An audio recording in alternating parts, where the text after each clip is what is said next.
Hello दोस्तों, कैसे आप लोग? आई होप कि आप लोग अच्छे और मजे में होंगे। मेरा नाम पढ़ने वाले हैं क्लास 8 के साइंस का टॉपिक जिसका नाम है the cell its structure and function. तो हमारे कौन सा पार्ट है? ये पार्ट 3 और ये हमारे इस चैप्टर का क्या है? Last video. पार्ट कौन सा? 3 है। यानी कि इस चैप्टर का जो है वो हम लोग 2 वीडियो हमने अपलोड कर दिया यूट्यूब पर और ये तीसरा वीडियो है। और ये इसके बाद हमारा ये लास्ट वीडियो है इस चैप्टर का। इसके बाद हम लोग अगला चैप्टर पढ़ेंगे। इसमें हम लोग क्या क्या पढ़ेंगे? सेल और स्ट्रक्चर के बारे में क्या क्या पढ़ेंगे। Level of organization in organism. जैसे कि क्या होता है, गवर्नमेंट होती है पहले, सबसे नीचे क्या आता है पंचायत पर होते हैं, उसके बाद क्या आता है डिस्ट्रिक्ट लेवल होता है, फिर स्टेट और फिर पूरा इंडिया में होता है। उसी तरह से क्या उसको बोलते हैं, वो हुआ एक ऑर्गेनाइजेशन, यानी कि पूरा ऑर्गेनाइज तरीका से। तो क्या हुआ उसी तरह से क्या होगा, हमारे बॉडी में किस तरह से हमारा बॉडी बना जाता है उसका भी कुछ ऑर्गेनाइजेशन है। यानी कि जो सबसे छोटा है उससे ऊपर उससे बड़ा, इस तरह से।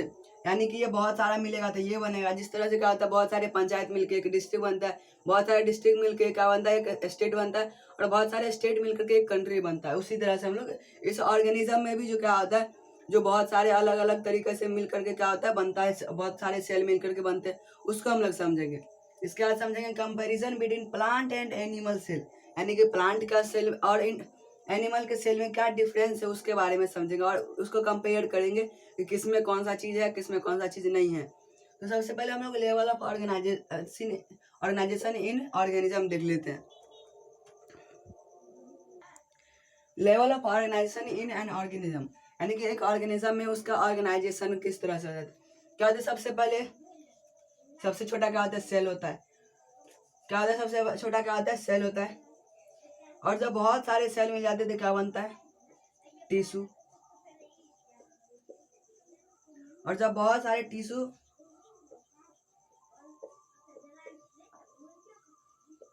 जब बहुत सारे टिश्यू मिल जाते हैं क्या बनता है, ऑर्गन बनता है।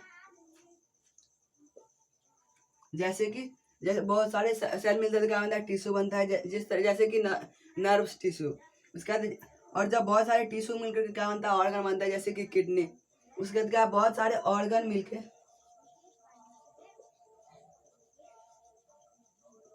क्या बनता है, ऑर्गन सिस्टम।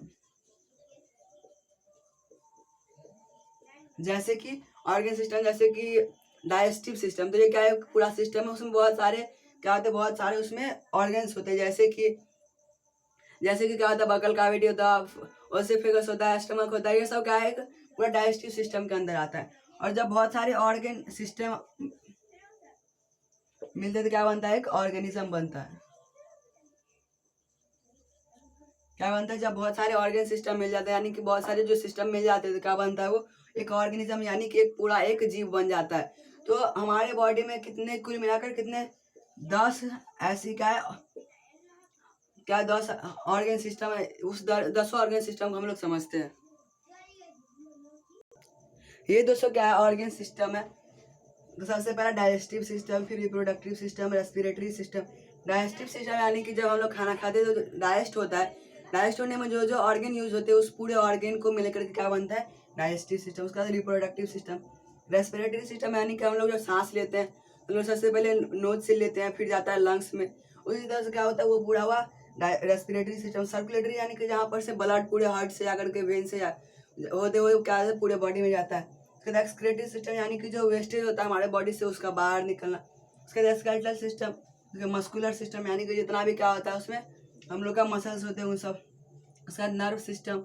उसके बाद एंडोक्राइन सिस्टम और इंटीगमेंट्री सिस्टम। ये 10 क्या है, हमारे एक जो ऑर्गेनिज्म में ये 10 क्या होते हैं, ऑर्गन सिस्टम होते हैं जो कि बहुत सारे ऑर्गन से मिलकर के बनते हैं। और जब ये सारा मिलकर के क्या बनता है, एक ऑर्गेनिज्म बनता है। इसके बाद है कंपैरिजन बिटवीन क्या है, plant cell and animal cell. सबसे पहले क्या है, सेल मेम्ब्रेन। तो सेल मेम्ब्रेन क्या होता है, दोनों में होता है। उसके बाद क्या है, सेल मेम्ब्रेन के बाद क्या है, cell wall. Cell wall, cell wall क्या होता है, ये सिर्फ किस में रहता है, ये सिर्फ किस में, प्लांट सेल में रहता है सेल वाल, क्योंकि ये एनिमल सेल में नहीं रहता है। उसके बाद क्या है, क्लोरोप्लास्ट। क्लोरोप्लास्ट यानी कि जो कलर हम बताते कलर देता है। क्लोरोप्लास्ट यानी कि ग्रीन कलर, जो कि सिर्फ क्या रहता है, किस में रहता है, प्लांट में रहता है, वो इसमें नहीं रहता है। इसका थर्ड है गोल्गी कॉम्प्लेक्स। तो गोल्गी कॉम्प्लेक्स क्या होता है, ये दोनों में रहता है।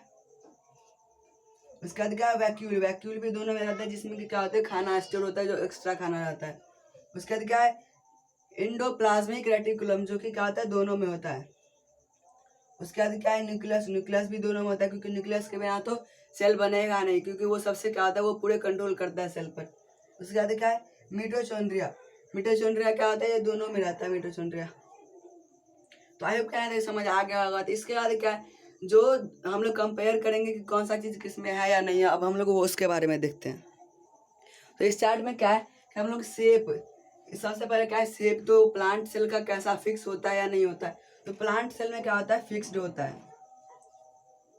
और इसमें क्या रहता है नॉट फिक्स्ड या फिर इरेगुलर,